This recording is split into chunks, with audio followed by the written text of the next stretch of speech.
It's Friday, August 21st. Welcome aboard to this edition of Barnstable Today. I'm Kevin Friel. And I'm Andrew Gobiel. Thank you very much for joining us. We'd like to remind you right at the top that the meetings we cover are available on demand at the town's website, www.town.barnstable.ma.us. We're here at Gateway Marina. It is hot, it is sticky, it feels tropical, which only makes sense because Hurricane Bill is just a few hundred miles off to our southeast right now.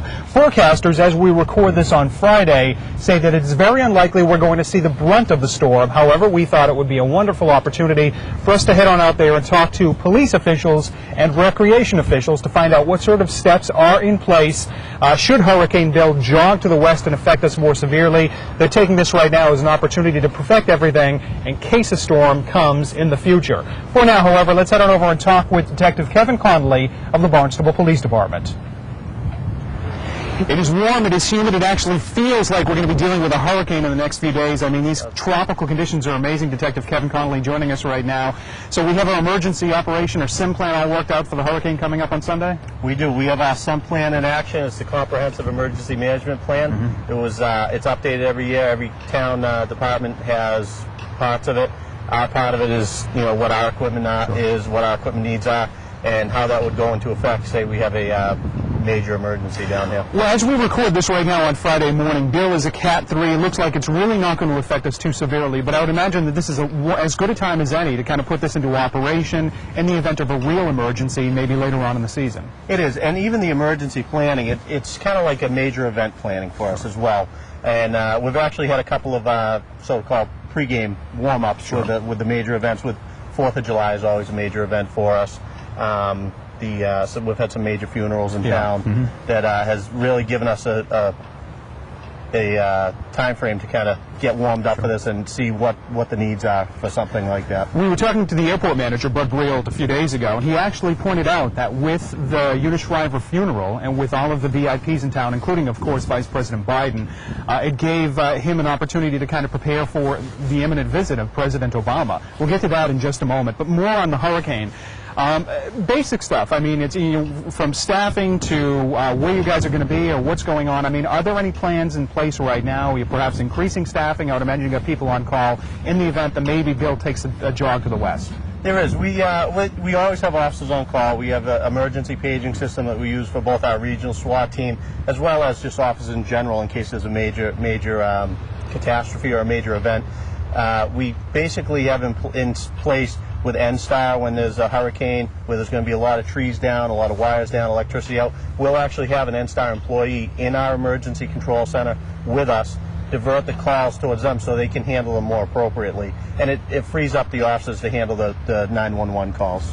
Now, in my career, I've covered numerous hurricanes, and everywhere I've gone there has been an emergency operations center where it's not just been the police, but it's been the police and utilities and town officials and DPW officials. Do we have the equivalent of that inside? Is that what that room was? We do have the equivalent of that. The dispatch center is always the emergency center. It's anybody's welcome in there. We have a unique setup where we have 5 fire departments, so obviously we're not going to have all 5 fire departments in there with us because they have their own emergency centers. However, we are all interconnected both through the 911 system and through just telephone communications. Sure. That's one thing. We do have NSTAR as the major company that comes in and does have a SWAT in there. And certainly if anybody from the town needs to be involved with planning, preparations, they would be right in there as well. And we also have several conference rooms that we could adjourn in. Now, in the event of a major emergency, if you guys have to take the show on the road, we got this beast behind us that can actually head on out there. We do. We have it's a mobile command post. It was actually purchased on a grant back in 2000. It was off a federal grant where they were going with mobile command posts. It was upgraded right after the DNC. The state had a grant to upgrade all the telecommunications. It actually has the antennas on top of it. It will communicate with the state police helicopter's video system. Oh, really? It'll do a live downlink. So instead of 2 people up in a helicopter looking down and giving you a description of what they're seeing, we can have 10 people looking at the TV in there saying, okay, this is what we see. We're going to make our decisions based on that. So rather than putting the decision makers up in a helicopter with somebody, you can have multiple decision makers looking at what the helicopter pilots are saying. Now, is there any way that we can access the video feed for our TV show? You cannot. Okay, all right, that wouldn't be good. Now, so we're also with the hurricane. You guys are prepared, and you've got the steps in place. We've also got another event, it looks like, that's that's going to take place sometime this week. President Obama is going to be headed to the Vineyard. Now, obviously, they're prepared because of just the proximity, but there's a very good chance that he may be heading on over to Hyannisport. What sort of steps are in place right now to ready for that? Well, once again, that pregame warm-up with the Vice President Biden coming in, that's one of those steps where the Secret Service comes in. Actually, will meet with us for Vice President Biden's visit. We had about a day and a half, 2 days notice. It was actually short notice, but it gives us a lot of the preparation work that we'd need for President Obama, similar to when President Clinton came. And what we'll do is they'll actually meet with Sergeant McKenna from Traffic Division to lay out routes, what's the best possible routes. They'll meet with Sergeant Damry from our SWAT team to figure out internal security from our end, what we can provide for support to their staff. And, you know, people like Sergeant Walker that will assist with other security areas and motorcades. That all comes into play. Very good, Detective. It was a pleasure talking with you. Thank you for your time. With you. Sure. Thank you. Very good. Again, that was Detective Kevin Connolly from the Barnstable Police Department. Now let's switch gears a little bit and head over to the town of Barnstable's Recreation Department to hear what kind of plans and preparations are going on over there. Right now we're with Patty Machado, the town's Assistant Recreation Director. We're talking today about hurricane preparedness as Hurricane Bill is coming up the Atlantic coast and the season is just beginning. Patty, what does the Recreation Department do and suggest to plan and prepare for this upcoming storm season? Basically, for the beaches, we take everything that's out in. There'll be no debris flying around, and make sure the trash dumpsters are closed and that the beach is clear. I know that a lot of people out there think that, you know, get concerned about the riptide, the big riptide, but we don't get the riptide. We're protected by the sound, so it's never an issue for us. So if you want to come swimming, we're the place to come. We might have a little more waves than usual, but nothing huge. If you want waves, they probably won't allow you to swim. The riptides are basically on the outer cape.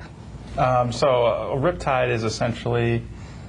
It will pull you out to sea, Okay. basically. And if you don't know how to swim really well, it'll continue. You could be taken out as far as a mile or two, and it's very difficult to swim through. It exhausts you, and that's when most drownings happen. All right, I want to talk to you a little bit about the buildings themselves. You do have, the Recreation Department has plenty of buildings that are around, and aside from taking everything that's outside in, is there any preparation of the buildings themselves in case like a storm is right on the doorstep of the Cape? Nope. No, just saying. No, it's all good. We're able to handle it. Yeah. The facilities, structure to ground, if they have any concern about a facility, they'll come in and board it up, but they get hit all winter long. So let's just talk real quick about Hurricane Bob. Was a long time ago. I was here. What kind of historic do you remember, if anything, like happened to the recreation buildings back then, or was everything as you planned and prepared, everything was okay? No, for the most part. I mean, the buoys were washed up and trash, a lot of trash dispersed, because we really weren't too prepared. The town wasn't too prepared for that in comparison. I was so excited driving in to my office, which was at the old Kennedy rink, thinking, wow, maybe it'll come down and we'll get the new facility. Well, not a piece of it fell off. So we had to wait. Yeah. Once again, Patty Machado of the Barnstable Park and Recreation Department. Both Patty Machado and Detective Kevin Connolly say they're not that concerned right now about Hurricane Bill. They're going to continue to keep an eye on it, but as we mentioned a moment ago, forecasters right now say that we could see some increased wind, some rainfall, perhaps some higher than normal tides and some waves, but nothing too serious. Keep it tuned here to Channel 18 through the weekend. In the event of an emergency, obviously, we'll continue to update you. For Kevin Friel, I'm Andrew Gobiel. Thank you very much for joining us, and have a safe weekend.